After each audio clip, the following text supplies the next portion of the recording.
1월 10일 수요일 와서 보라는 제목으로 요한복음 4장 27에서 42절의 말씀입니다. 사랑의 하나님 감사합니다. 오늘도 말씀 묵상의 시간을 주심에 감사합니다. 이 시간을 통하여서 하나님의 말씀이 들리고 복음이 들리기 원합니다. 구속사의 말씀이 깨달아질 수 있는 은혜를 주시옵소서. 오늘 주시는 이 말씀이 제게 주시는 하나님의 음성으로 들을 수 있도록 성령님 도와주시옵소서. 말씀대로 믿고 살고 누리는 인생이 되게 하시고 이 시간도 우리와 함께하여 주시옵소서. 감사드리옵고 예수님의 거룩하신 이름으로 기도드립니다. 아멘.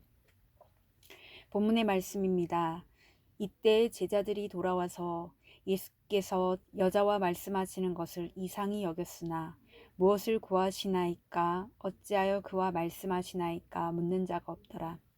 여자가 물동이를 버려두고 동네로 들어가서 사람들에게 이르되 내가 행한 모든 일을 내게 말한 사람을 와서 보라. 이는 그리스도가 아니냐 하니 그들이 동네에서 나와 예수께로 오더라. 그 사이에 제자들이 청하여 이르되 랍비여 잡수소서. 이르시되 내게는 너희가 알지 못하는 먹을 양식이 있느니라. 제자들이 서로 말하되 누가 잡수실 것을 갖다 드렸는가 하니 예수께서 이르시되 나의 양식은 나를 보내신 이의 뜻을 행하며 그의 일을 온전히 이루는 이것이니라. 너희는 넉 달이 지나여 추수할 때가 이르겠다 하지 아니하느냐. 그러나 나는 너희에게 이르노니 너희 눈을 들어 밭을 보라. 희어져 추수하게 되었도다.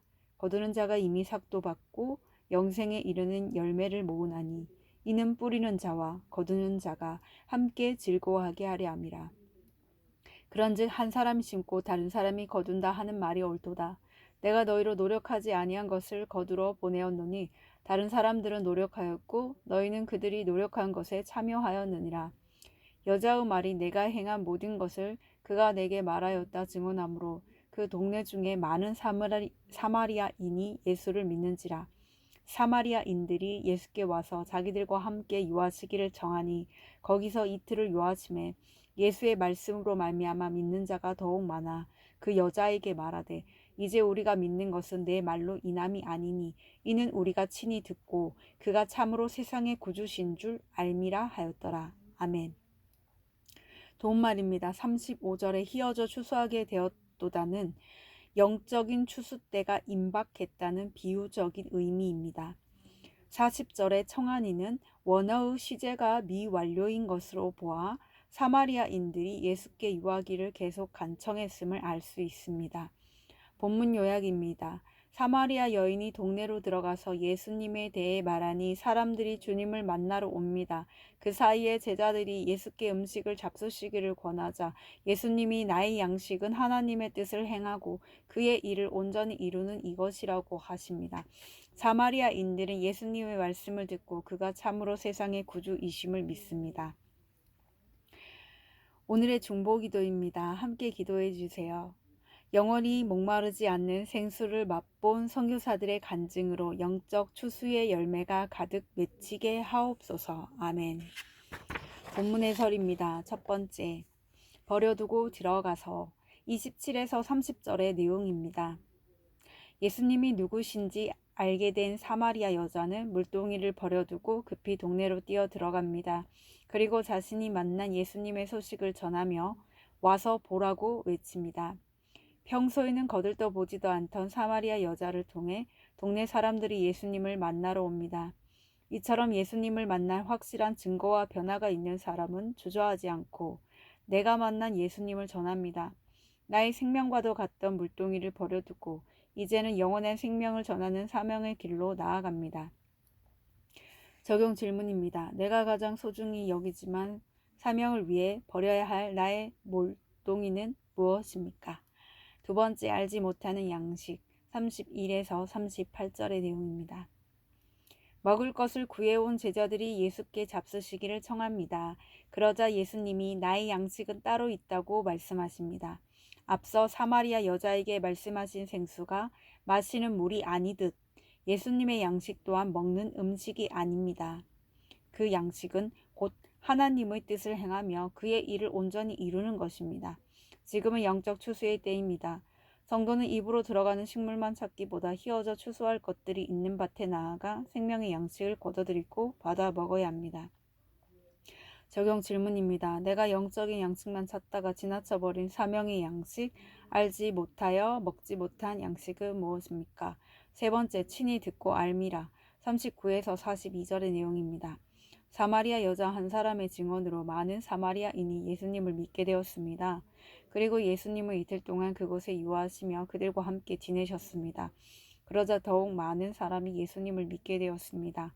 사마리아인들이 처음에 예수께 나오게 된 것은 여자의 증거 때문이지만 그들이 믿음을 갖게 된 것은 예수님을 만나서 말씀을 직접 들었기 때문입니다. 예수님에 대한 관심이 생겼다고 해도 내가 직접 말씀을 들어야 합니다. 주님의 말씀 속에 사람을 변화시키는 능력이 있습니다. 적용 질문입니다. 나의 간증으로 교회의 초청에 말씀을 직접 듣게 해야 할 대상은 누구입니까? 오늘 기도하기는 한 여인의 간증으로 사마리아 지역에 선교의 문이 열린 것처럼 나의 간증으로 아직 예수를 믿지 않는 우리 가정에 복음의 문이 열리게 하옵소서. 저의 가장 소중한 물동이를 사명을 위해 버릴 수 있는 믿음을 주시고 말씀을 통해 나를 향한 하나님의 뜻을 발견하고 그 사명대로 살게 하옵소서. 아멘. 묵상 간증입니다. 말할 수 없는 악몽이란 제목으로 박이나님의 말씀 적용글입니다. 20년 전 처음 사귄 남자친구는 원치 않는 스킨십으로 저를 힘들게 했습니다. 거절하려 했지만 허락해주면 교회에 한번 가겠다는 그의 말에 홀려 저는 끌려다니듯 연애를 했습니다. 그러다 결국 유학을 떠난 뒤 그와 일방적으로 연락을 끊었습니다. 그리고 오랜 시간이 지나 작년에 저는 결혼을 했습니다. 하지만 그때의 트라우마 때문인지 아직도 스토킹을 당하는 꿈을 꾸곤 합니다. 악몽에 시달리다가 소리를 지르는 저 때문에 놀란 남편이 이유를 물어도 저는 아무 말 못한 채 기도만 합니다. 남편은 이제 막 저와 함께 큐티를 하기 시작했습니다. 그래서 저는 남편과 교제할 때 사마리아 여자처럼 내가 행한 모든 일을 솔직히 말하지 못하고 결혼했습니다. 저의 과거 연애사를 남편이 알면 배신감과 실망감으로 결혼 생활에 금이 갈까봐 꼭꼭 숨겼습니다. 때로는 더러운 각오로 가득 찬 물동이를 끌어안고 끙끙대며 사는 것이 답답해 전부 털어놓고 싶을 때도 있지만 뒷감당할 자신이 없어 마음을 접었습니다. 그러다 저는 남편에게 악몽에 대해서만이라도 털어놓는 게 좋겠다는 공동체의 권면에 따라 남편에게 꿈 이야기를 했습니다. 그러자 하나님이 남편의 입을 통해 잠수 이별을 한 건 나빴다. 네가 피해자가 아니라 가해자다. 이게 바로 큐티하는 사람의 해석이 아니냐라고 하시며 말씀대로 순종한 삭을 주셨습니다. 말씀에 힘입어 나의 부정함을 고백한 것이 하나님의 뜻을 행하며 그분의 일을 온전히 이루는 것임을 알게 해 주셔서 감사합니다. 그동안 저는 남편이 저와 결혼하고 큐티한 지도 얼마 안 되니 제 간증을 들을 마음의 준비가 안 되었을 것이라고 생각했습니다. 그러나 이제는 말씀으로 휘어져 추수하게 된 때인지를 분별하여 저의 삶을 나누겠습니다. 더 나아가 주변 사람들에게도 예수를 전하는 증인이 되어 구원의 열매를 거두길 원합니다. 이분에 적용하기는 큐티하면서 구원을 위해 할 말과 하지 말아야 할 말을 공동체에 물으며 가겠습니다. 다음 큐티인 묵상 간증은 실명으로 할 수 있도록 기도로 준비하겠습니다. 입니다.